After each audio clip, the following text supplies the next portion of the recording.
Selamat pagi, Bapak, Ibu, Saudara yang dikasihi oleh Tuhan Yesus Kristus. Pada pagi hari ini, saya mengajak Anda untuk merenungkan firman Tuhan dari kitab Kolose pasal 3 ayat 16 yang mengatakan, "Hendaklah perkataan Kristus diam dengan segala kekayaannya di antara kamu, sehingga kamu dengan segala hikmat mengajar dan menegur seorang akan yang lain, dan sambil menyanyikan mazmur dan puji-pujian dan nyanyian rohani, kamu mengucap syukur kepada Allah di dalam hatimu." Bapak, Ibu, Saudara yang dikasihi oleh Tuhan Yesus Kristus, marilah kita memperhatikan kata diam. Hendaklah perkataan Kristus diam dengan segala kekayaannya di antara kamu. Dalam bahasa Yunaninya dapat diterjemahkan, kata diam itu diterjemahkan juga diam, hidup, tinggal di dalam, dan mempengaruhi selamanya. Jadi kalau saya terjemahkan secara bebas yang artinya tetap sama, maka bisa diterjemahkan sebagai berikut. Hendaklah perkataan Kristus diam dengan segala kekayaannya di antara kamu. Hendaklah perkataan Kristus hidup dengan segala kekayaannya di antara kamu. Hendaklah perkataan Kristus mempengaruhi hidup kamu selama-lamanya, sehingga kamu dapat mengajar dan menegur orang lain dengan hikmat, sehingga kamu tetap dapat menyanyikan mazmur dan puji-pujian dan nyanyian rohani, sehingga kamu dapat mengucapkan syukur kepada Allah di dalam hatimu. Mengapa?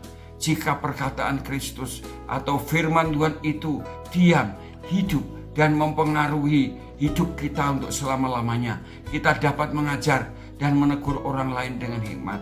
Kita dapat tetap bermazmur, menyanyikan puji-pujian dan nyanyian rohani, bahkan dapat mengucap syukur dalam segala keadaan.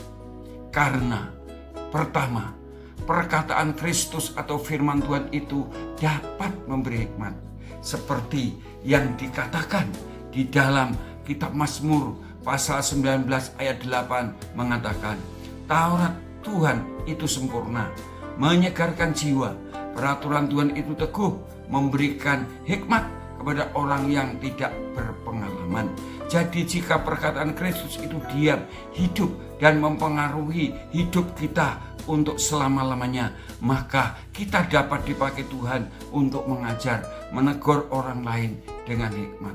Bahkan kita dapat tetap bermazmur, menyanyikan nyanyian puji-pujian dan nyanyian rohani, seperti Daud berkata dalam Mazmur pasal 119 ayat yang ke-64 yang mengatakannya, "7 kali dalam sehari aku memuji-muji Engkau karena hukum-hukum-Mu yang adil." Mengapa Daud memuji Tuhan sampai sehari 7 kali? Karena Daud adalah orang yang suka menyimpan atau menaruh firman Tuhan di dalam hatinya. Seperti yang dikatakan di dalam kitab Mazmur pasal 119 ayat yang ke-11 yang mengatakan demikian, "Dalam hatiku aku menyimpan janji-Mu, supaya aku jangan berdosa terhadap Engkau." Karena dia suka menyimpan firman Tuhan, suka menaruh firman Tuhan dalam hatinya, maka dia juga suka memuji Tuhan sampai sehari 7 kali. Luar biasa ini Tuhan, saudara-saudara.